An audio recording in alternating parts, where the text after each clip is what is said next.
चैन तरज तहिने तरज एक बटवनी साए तरज तेरा सुर मिले मेरे सुर दे नाल मिलके बने एक नवा सुरताल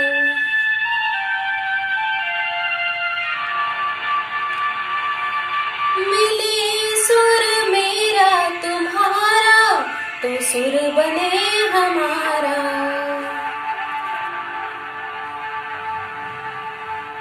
मोजा सुर तू ही देसो प्यारा मिले जने गीत सांझो मधुर तरानो बने तदे सुर का दरिया बह के सागर में मिले बदलाव रूप लेके बरसन हाले हाले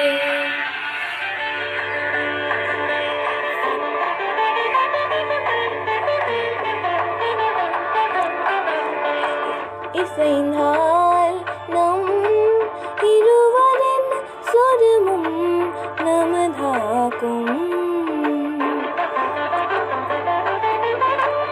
ഇസൈ വേരു ആനാലം ആദിസേർ ആരുകൾ മുകിലായി മതയായി പൊസിവരു പോലിസൈ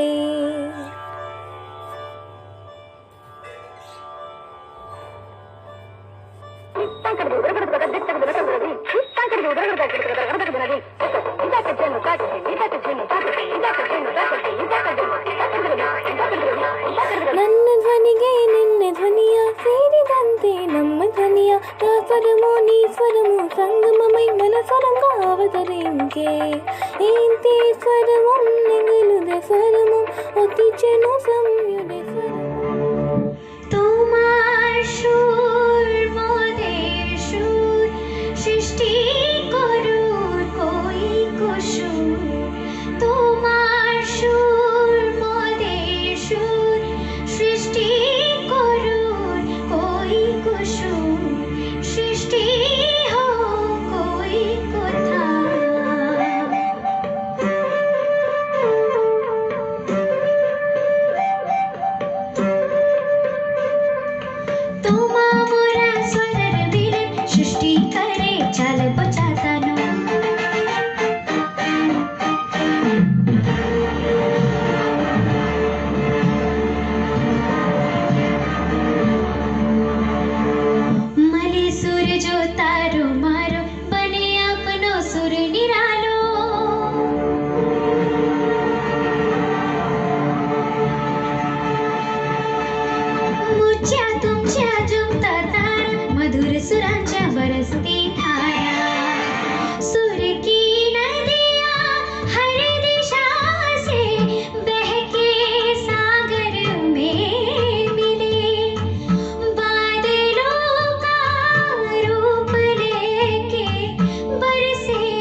से स्वाभिमान से बनते बनते प्रधान है।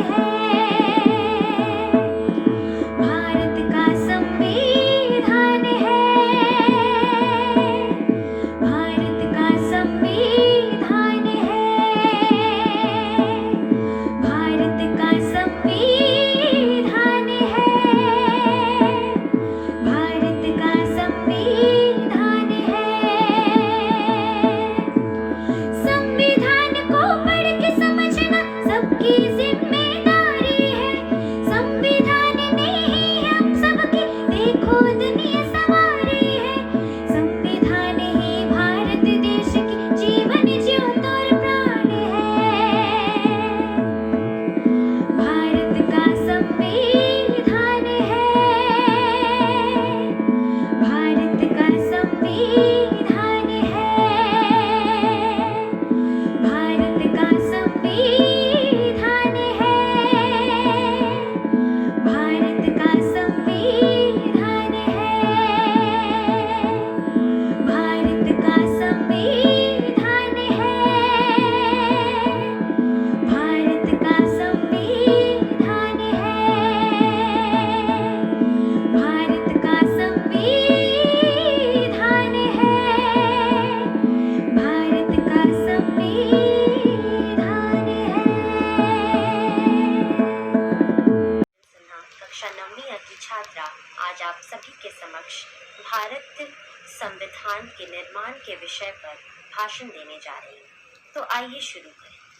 हर रंग खुद में समेटे जो बेखौफ लड़ा है, जाति और धर्म के दायरे से जो आगे बढ़ा है, नैतिक निष्पक्ष तर्क संगत संविधान ही है वो जो अपनी चिता पर आज भी सहज खड़ा है। जैसा कि हम सभी जानते हैं, भारतीय संविधान डॉक्टर भीमराव अंबेडकर द्वारा लिखित एवं देश की सर्वोच्च संविधान है, जिसे संविधान सभा ने आज ही के दिन यानी 26 नवंबर 1949 को पारित किया था, परंतु इसे 26 जनवरी 1950 में लागू किया गया था। 26 जनवरी को हर वर्ष हम अपने देश में गणतंत्र दिवस के रूप में मनाते हैं। देश की संविधान दुनिया के किसी भी गणतांत्रिक देश की सबसे लंबी एवं लिखित संविधान है। हालांकि हमें इस संविधान को तैयार करने में बहुत सी परिस्थितियों एवं अड़चनों का सामना करना पड़ा, पर इस संविधान की अपनी बहुत सी खासियत एवं बहुत सी अच्छी बातें हैं इसमें। तो आइए अब हम ये जानें कि कैसे हमारे देश ने इस संविधान को तैयार किया।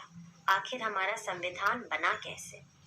तो जैसा कि हम सभी जानते हैं, हमारा देश 15 अगस्त 1947 को स्वतंत्र हुआ था, अर्थात आज़ाद हुआ था। आज़ाद देश के पास न तो अपनी कोई कानून थी और न ही कोई नियम। अब आज़ाद देश को अपनी कानून की दरकार थी, क्योंकि आज़ादी पाना ही सब कुछ नहीं होता। जब तक कि हम हमारे देश को कानून एवं नियमों के द्वारा हम संचालित ना करें। इन्हीं सब परिस्थितियों को देखते हुए डॉक्टर भीमराव अंबेडकर जी को संविधान मसौदा समिति का अध्यक्ष बनाया गया। उनका कहना था कि हमारे देश में जो विभिन्न प्रकार की वर्गों में जो अंतर है उसे कम से कम बांट दिया जाए, ताकि लोगों में किसी भी तरह की कटुता ना हो। तो इसी के साथ डॉक्टर भीमराव अंबेडकर जी ने संविधान लिखना शुरू किया। उन्होंने संविधान में एक देश की एकता को बनाए रखने के लिए धार्मिक तथा जाति समानता का खास ध्यान रखा। डॉक्टर भीमराव अंबेडकर के साथ ही महात्मा गांधी, सरदार वल्लभ भाई पटेल, जवाहरलाल नेहरू, इन सभी वरिष्ठ नेताओं का बहुत बड़ा ही योगदान था और इन्होंने बहुत अहम भूमिका निभाई। तो अब संविधान तैयार करना था। संविधान को तैयार करने के लिए संविधान सभा का निर्माण हुआ।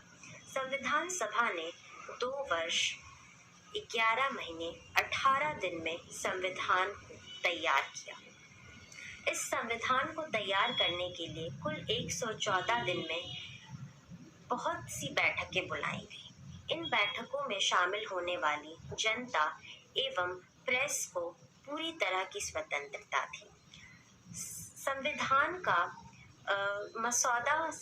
का जो मसौदा था उसे लिखकर हाथों से लिखकर अंग्रेजी एवं हिंदी में लोगों के सामने लाया गया।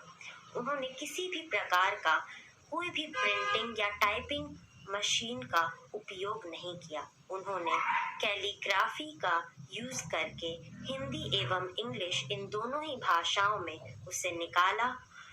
इसी के साथ हमारे संविधान को समाज में लागू कर दिया गया।